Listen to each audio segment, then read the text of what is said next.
1. Be aware of your every step. The ability to be fully present and aware of everything going on in the moment is the foundation of the concept of expressing your fullest self in every moment. What other way might you deliberately select the optimum course of action? While we today refer to this as mindfulness, the Stoics called it attention.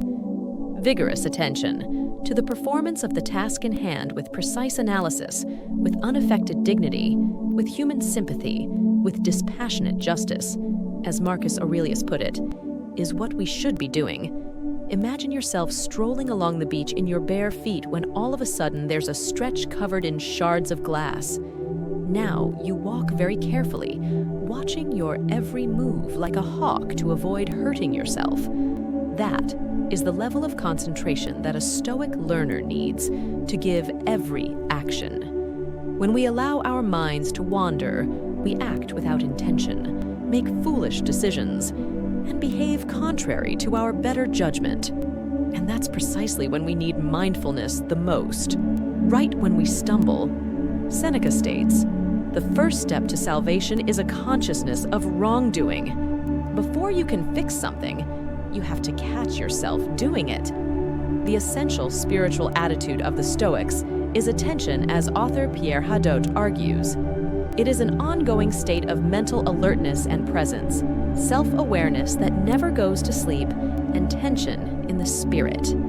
Because of this mindset, the philosopher is completely conscious of everything he does at all times and fully intends what he does.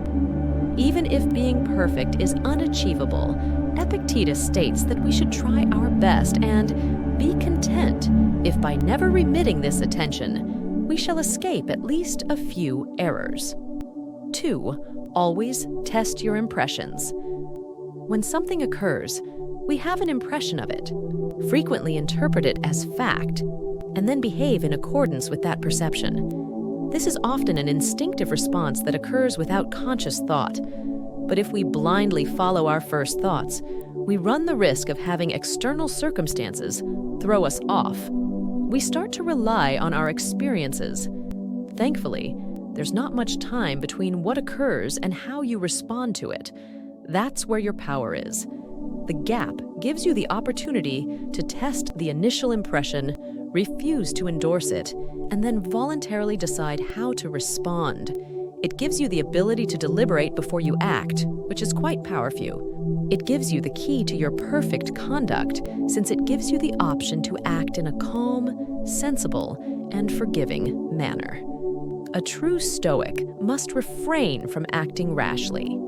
Epictetus states, "Wait for me a little. Impression. Allow me to see who you are and what you are an impression of. Allow me to put you to the test."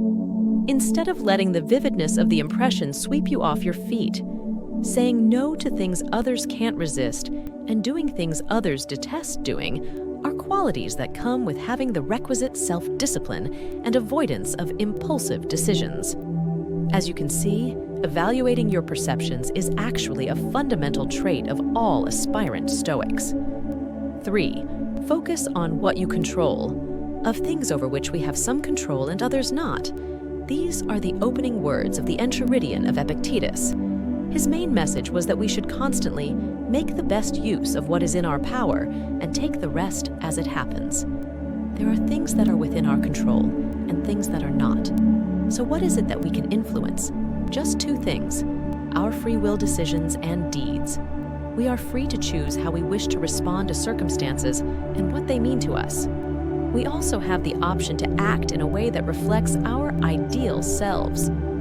This is entirely up to you. Who is to stop you from acting kindly and sincerely?